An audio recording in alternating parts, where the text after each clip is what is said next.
অ' ককা ক'লৈ যায় নো? ফুৰি আহোঁগৈ বোপাই। ককা আপোনাৰ ঘৰ ক'তনো? ব'লকচোন, এই ৰাস্তাৰ মাজত কি কৰি আছেনো আপুনি? আপোনাৰ ঘৰটো ক'ত কওক না? মোৰ ঘৰ ইয়াৰ পৰা বেছি দূৰ নহয়, থবিগে নেকি? থৈ দেগে ঘৰত নি পেলাই। দৰ্শকসকল ভালটো লগতে লাগ লৈছে, ইয়াক আজি মাৰি পেলাম, মোৰ বন্দুক আছে। অ' ককা কি ভাবি আছে ঐ?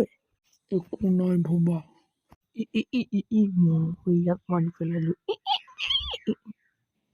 ৰাজ, তোমাৰ কি হ'ল? তুমি মৰি গলা নি?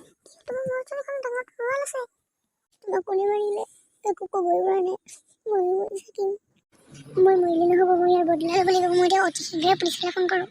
হেল্ল' পুলিচ, এই ৰাস্তাৰ মাজত ল'ৰা এটা মৰি আছে, তাক আপুনি বচাওক।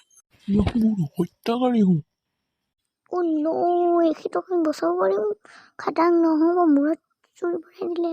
এইখিতক মই বচাব নোৱাৰিব পাৰোঁ, মোক ক্ষমা কৰি দিব। ডক্টৰ, আপুনি সেইটো ক'লে নহ'ব নহয়। এইখিতক বচাবই লাগিব। হয়